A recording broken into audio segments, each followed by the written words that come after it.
Hello and welcome. My name is Joe Taker. You probably know me from Dead Frontier, known as Joe Taker 666. I'm starting a new series for Dead Z and War Z alike, seeing as though they're very similar in both game aspect and updates. War Z, or Dead Z, is this open world, right? I'm on a map called Colorado. There's two main cities, Boulder City, Campos City, and obviously there's towns scattered across in between them. Now you probably noticed these red circles here. What they mean is these places right here are kind of like a town. It's like a little settlement where you can go, you can bank your stuff. There's like a vault area where you can put it on an inventory, which is called the global inventory, which spread across through all your characters, so you can kind of exchange items if you needed to with all your characters, as long as they're in a settlement.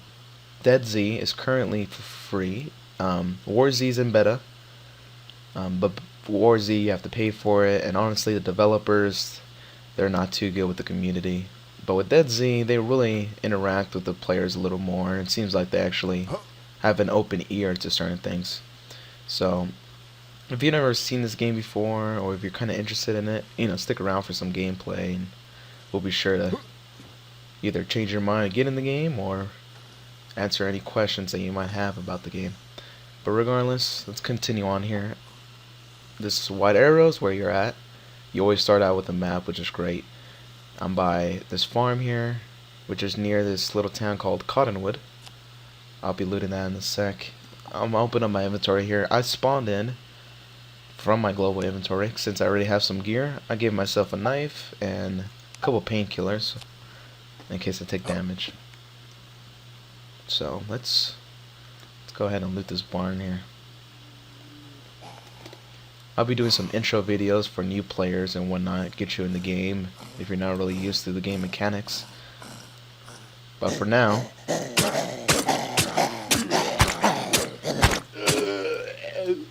I'm just gonna do basic gameplay, focusing on, people that already know about the game.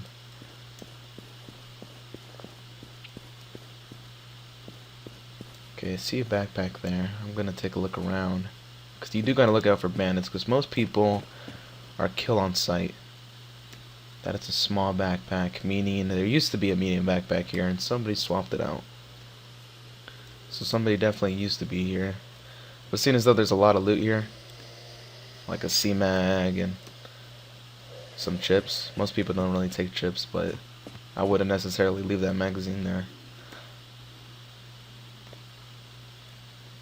Chem lights.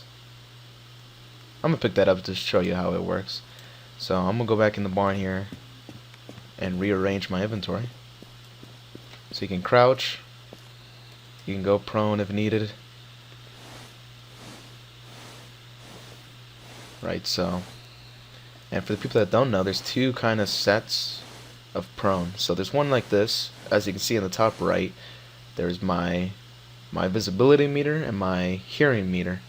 As I crawl a little bit, it makes some noise, but now if I press control, it kind of toggles it. So it's the same thing, it moves a little slower, but doesn't make any noise at all.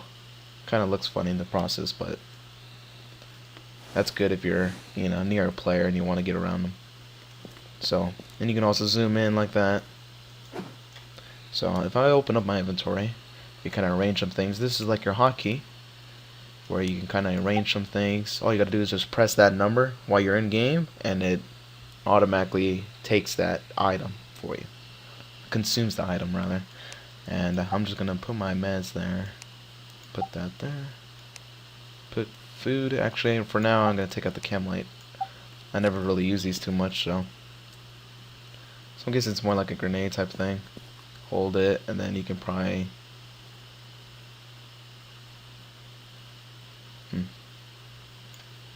toss it like that. Well, that's kind of odd. It seemed like it did it right here. Huh. Okay, so that's something to keep in mind. I guess it only does it in the place that you're in. Oh, no, that was a little bug, I guess. Yep, it's there. So that's pretty neat, actually. Looks like some stuff just spawned there. I'll take that. Alright, so let's get out of here. We don't want to draw any more attention than we already did. So there is a town there, as you can kind of see, little outskirts of it. So we'll head there. I don't think there's much here. So yeah, let's head out. Let's kill the zombie. So you want to hit him in the head. If I was to hit him down here, oh, he's already dead. I can't show you. Never mind. Sorry about that. But if you hit him in the legs or in the torso with a gun or anything like that, it's not gonna do much. I don't think it takes any damage at all, actually. So you have to hit him in the head to kill him. Normally, you're gonna start out with a flashlight, which is the weakest melee weapon in the game, but it's not to be underestimated because it can do damage to other players. It's pretty decent.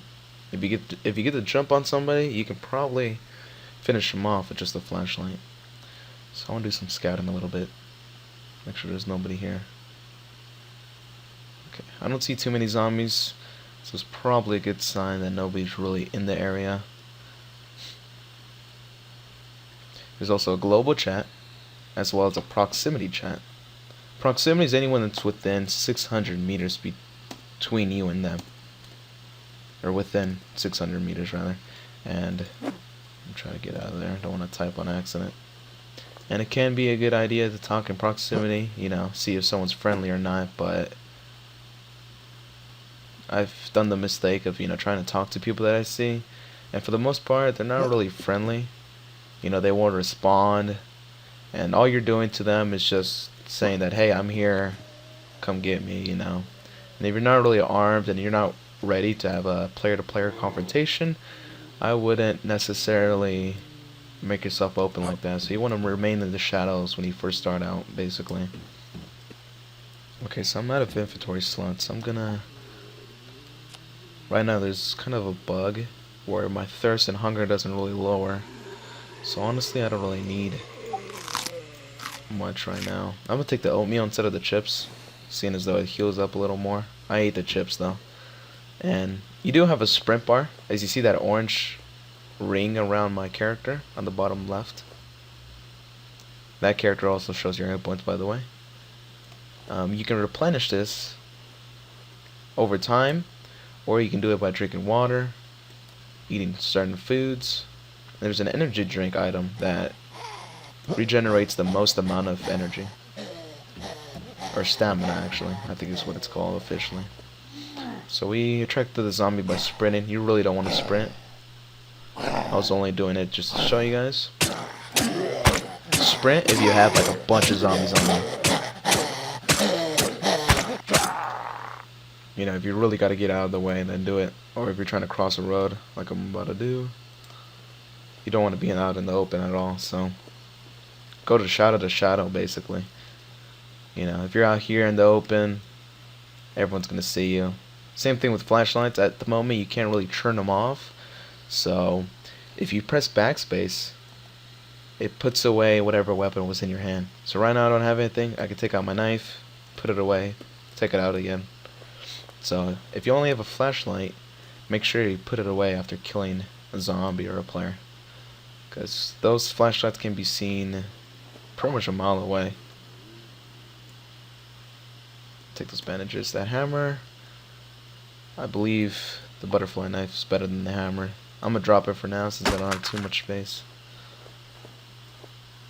An item stack too, so pasta. I don't really need food right now, actually.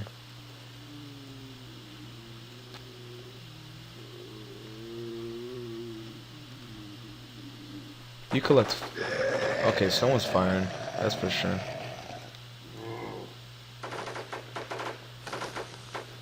Seems to be coming in that direction, so I'm not gonna go there at all. I'm gonna go hit this marketplace and try to get out of here as quick as possible.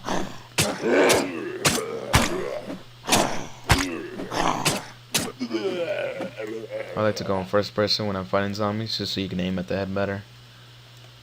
And also, just hitting the zombies kind of interrupts their attack. So if you're going to one-on-one and you're constantly holding down the mouse button or you're clicking, he's not going to be able to get an attack on you if you time it right. So one-on-one, as long as you have a melee weapon, you'll be good. You'll kill the zombie for the most part. And now if you're doing a one-on-two, I wouldn't just stand there. You have to circle, kind of kite him a little bit. Be a little more strategic when it comes to that. And obviously different weapons do a different amount of damage. Katanas, they do like 2 hits, and 2 hits to kill a zombie. But now it's butterfly knife, I don't know how many it takes, probably 4 or 5. So lootable items are highlighted in blue, like that. Now it says existing items, that means I already have bandages. So that means they stack. So they don't take up extra space. Kill this zombie. Okay, so they don't take up extra space. Now if it's an item that you never had before, like this, for example, it will take up a space. Weapons also take up their own spaces. So weapons don't stack. We did find a pistol. If you click on it, you can see how many bullets are left and whatever the item is. So I'm not going to use that pistol unless I get a player confrontation. And I'd have to switch it pretty quickly. If you put a weapon on 1 or 2, obviously you can switch between them. Number 1 is your primary, second is your normal knife, whatnot. Obviously if you're an existing player that's been playing for a while, obviously you don't need me to remind you about that, but something to keep in mind, if you have a weapon here, you're not going to be able to switch it out while you're in game. So you're not going to be able to, have a weapon on different slots and just be able to switch them out that quickly. So in a way, you can only have 2 weapons at your quick disposal. If you press Q, you can cycle through them. Like 1 and 2, you can switch them out quicker. But I don't have a primary at the moment. Obviously, pistols and melee weapons count as secondaries. Everything else is a primary. Now there are 10 different types of sniper rifles, bunch of different other weapons, so there's definitely a good variety. And from the sounds of it, I think I aggroed a zombie, but I don't think he can see me, so he probably got confused. If you break that line of sight, it can't really get to you. So there's something else here. It's this. It's the Omeo. I already have one, so might as well take it. And not much there, so we did hear gunshots, so we do want to be careful. Don't want to be sprinting too much like I am. But I don't want to be walking around here all day, so I did aggro somebody. Now zombies go to the nearest person. So even if you aggro a zombie and you're next to a player and that player is closer to the zombie, that zombie will turn to attack that person instead. Just as a heads up, so you know. And team play is recommended. Makes things a lot easier. I think we aggro this one. You sure did.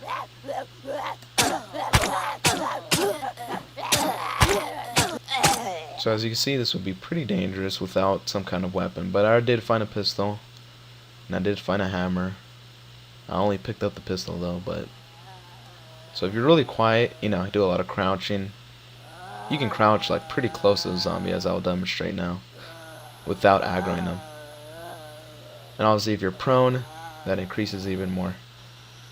So watch how close I get with the zombie. I don't want to aggro the other one though, on accident. So I'm pretty close to the zombie. And so that's how close you can get, more or less. So you want to aim for the head for the most part, otherwise you're going to be there all day.